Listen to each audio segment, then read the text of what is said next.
तेलंगाना में junior doctors की हड़ताल आज दूसरे दिन भी है जारी। ये गैर मुअय्यना मुद्दत की हड़ताल पीर को शुरू हुई थी। रियासती हुकूमत ने उनके मुतालिबात पर फैसला कुन यकीन नहीं दिया, जिसकी वजह से ये डॉक्टर्स हड़ताल जारी रखने पर मजबूर हैं। चूँकि तमाम टीचिंग अस्पतालों में गैर मुअय्यना मुद्दत की हड़ताल दूसरे दिन जारी है, तमाम सरकारी अस्पतालों में तिब्बी खिदमात मुतासिर हैं। उनके मुतालिबात पर एसोसिएशन के नुमाइंदों ने कहा कि वज़ीर सेहत दामोदर राज नरसिम्हा और मेडिकल एजुकेशन के डायरेक्टर के साथ बातचीत का नतीजा नहीं निकला। नए हॉस्टल्स की सहूलियात, वरंगल के काकतिया मेडिकल कॉलेज में और सरकारी अस्पतालों में सिक्योरिटी फोर्सेस की तैनाती के बारे में कोई मुनासिब वजाहत हुकूमत की जानिब से नहीं दी गई, इसलिए ये हड़ताल जारी रखी जा रही है। उन्होंने कहा कि सरकारी अस्पतालों में जूनियर डॉक्टरों को सिक्योरिटी फराहम करने जैसे मुतालबात तवील अरसे से ज़ेर इल्तिवा हैं और उन मसाइल को हल करना होगा। उन्होंने तब तक हड़ताल जारी रखने का इंतबाह दिया।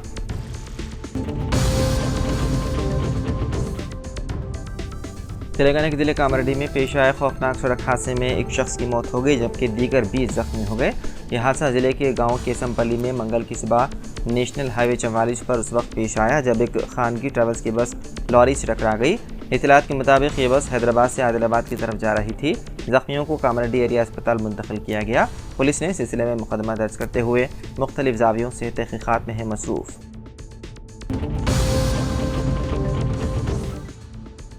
हैदराबाद के शमशाबाद एयरपोर्ट पर कस्टम के अहदेदारों ने एक मुसाफिर के पास से 58,08,000 रुपये मालियती सोना जब्त किया। ज़राए के मुताबिक दुबई से हैदराबाद पहुंचे इस मुसाफिर ने इस सोने को, जो पेस्ट की शक्ल में था, बड़ी आंत के निचले सिरे जो मक़ाद पर ख़त्म होता है में छुपा कर लाया था। ये 806 ग्राम सोना था जिसको जब्त किया गया। इस मुसाफिर से पूछताछ जारी है ताकि ये पता चलाया जा सके कि ये सोना किस कीमा पर लाया गया था।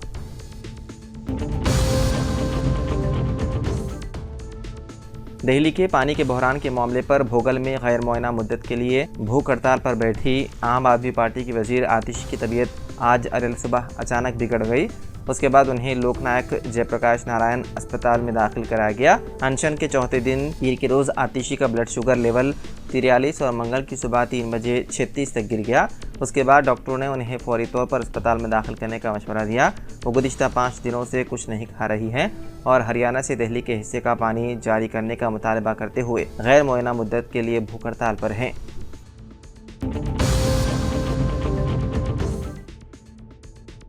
कांग्रेस के एमएलसी जीवन रेड्डी ने मंगल को ऐलान किया है कि वो एमएलसी के ओहदे से इस्तीफ़ा दे देंगे। Jagtial BRS MLA doctor M Sanjay Kumar को पार्टी में शामिल करने के रियासती कांग्रेस क़यादत के एक तरफ़ा फैसले पर शदीद एतराज़ करते हुए जीवन रेड्डी ने कहा कि वो कानून साज कौंसिल के ओहदे से दस्तबरदार हो जाएंगे। आईटी वजीर श्रीधर बाबू, गवर्नमेंट व्हीप आदि श्रीनिवास और दीगर कांग्रेस कायदीन के पीर को जीवन रेड्डी से उनकी रिहाइशगाह पर मुलाकात के बावजूद एमएलसी रियासती क़यादत से काफ़ी नाराज़ हैं। जीवन रेड्डी ने कहा, all India Congress committee Telangana in charge Deepa Das Munshi, नायब वज़ीर आला मल्लू भट्टी विक्रमार्का और पार्टी के दीगर सीनियर कायदीन ने उनसे बात की है, लेकिन वो अपने हामियों के फैसले पर कायम रहेंगे। उन्होंने कहा कि मेरे हल्के से मुतालिक चंद फैसले रियासती क़यादत ने मेरे इल्म में लाए बगैर लिए। उन्होंने कहा, मैंने कभी ज़ाती फ़ायदे की फ़िक्र नहीं की और उन तमाम सालों में पार्टी के मकसद के लिए सख्त मेहनत किया। एमएलसी ने इस बात की भी तरदीद की कि वो दूसरी पार्टियों में शामिल हो रहे हैं। उन्होंने कहा, मुझे बीजेपी या किसी दूसरे पार्टी की तरफ से कोई कॉल मौसूल नहीं हुआ।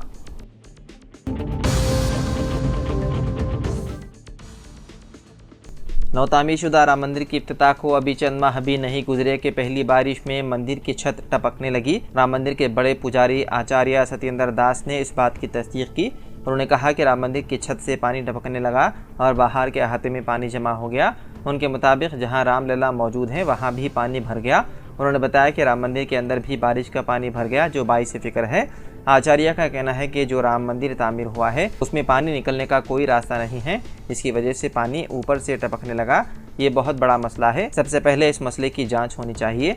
अगर इस मसले की यकसोई नहीं की गई तो मंदिर के दर्शन और पूजा बंद करनी पड़ेगी। वादे रहे कि 22 जनवरी को प्राण प्रतिष्ठा तकरीब मुनक़िद हुई थी।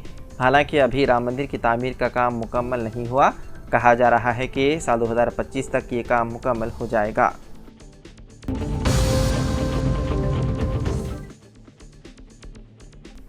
अफगानिस्तान ने मंगल को तारीख रकम करते हुए पहली बार T20 वर्ल्ड कप के सेमीफाइनल में जगह बना ली है, जब उन्होंने एक दिलचस्प और सनसनीखेज मैच में बांग्लादेश को 8 रन से शिकस्त दी। इस शानदार जीत ने न सिर्फ उन्हें सेमीफाइनल में जगह दी बल्कि ऑस्ट्रेलिया और बांग्लादेश दोनों को मुकाबले से बाहर कर दिया। इस जीत के साथ अफगानिस्तान अब सेमीफाइनल में जनूबी अफ्रीका का मुकाबला करेगा, जो उनकी क्रिकेट के सफर में एक और अहम संगमेल है।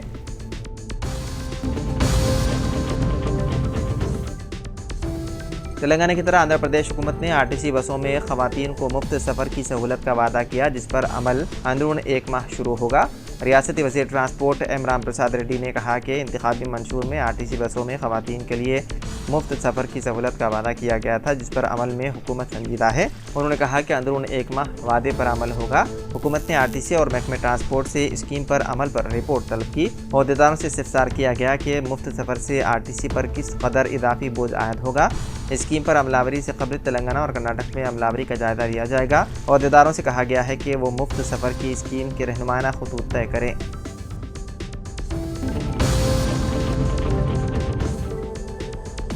कोंडा Laxman Telangana state horticulture university ने एक नोटिफिकेशन जारी किया, जिसमें हार्टिकल्चर डिप्लोमा की नशिस्तों को पूरा करने के लिए दरख्वास्तें तलब की गई हैं। इस 2 साला कोर्स में 200 नशिस्तें हैं। आदिलाबाद, करीमनगर, रामगिरी किला, कोल्हापुर, सूर्यापेट, गुड़ीपल्ली में गंता गोपाला रेड्डी और ज़िले महबूबाबाद के थोरूर में विश्वधरा प्राइवेट अदानिया पॉलिटेक्निक कॉलेजेस में 40-40 सीटें हैं। 10वीं जमात पास करने वाले या इंटरमीडिएट फेल होने वाले तलबा दरख्वास्त दे सकते हैं। दरख्वास्त दहिंदगान की उम्र कम से कम 15 साल और ज़्यादा से ज़्यादा 22 साल होनी चाहिए। दरख्वास्तें 15 जुलाई तक कबूल की जाएंगी। दाखिला पॉलीसेट साल 2024 में हासिल करदा रैंक या 10वीं जमात में हासिल करदा नंबरों की बुनियाद पर दिया जाएगा।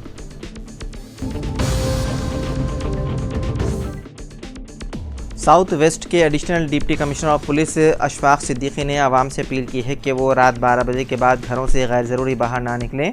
अशफाक सिद्दीकी ने कहा कि सिटी पुलिस कमिश्नर के अहकाम पर सख्ती से अमल किया जाएगा, जिसमें आवाम से 12 बजे शब के बाद घरों से बिला वजह ना निकलने की हिदायत दी गई।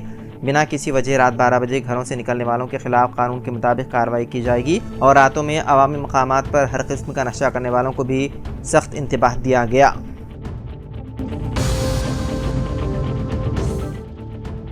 यूनिवर्सिटी ऑफ हैदराबाद ने तलबा यूनियन के सदर के बशमूल 5 तलबा को एक सेमेस्टर के लिए मुअत्तल करने के अहकाम जारी किए।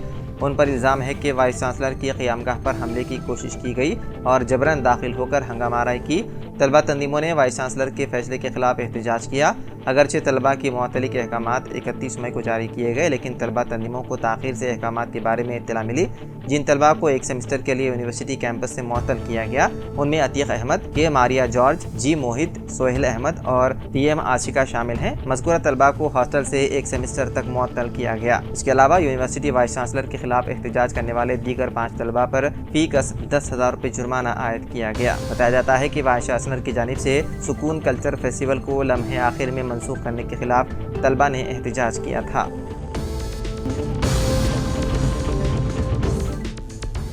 एक खातून ने 10 माह कबल अपनी जवान बेटी को घर में दफन कर दिया था। इस वाक़े का इंकिशाफ सऊदी अरब में मुक़ीम लड़की के वालिद की शिकायत के बाद हुआ, जिन्होंने पुलिस से उनके घर की तलाशी लेने की दरख्वास्त की, जिसके नतीजे में घर में दफन नाश बरामद हुई। मुतवफ़ी की शिनाख्त 17 साला परवीन की हैसियत से हुई है, जिसे पोस्टमार्टम के लिए भेज दिया गया। वालिदा हनीफा बेगम अब पुलिस की हिरासत में है। ये दिल दहलाने वाला वाक़या हरियाणा के फरीदाबाद ज़िले के धोज गाँव में आया पेश।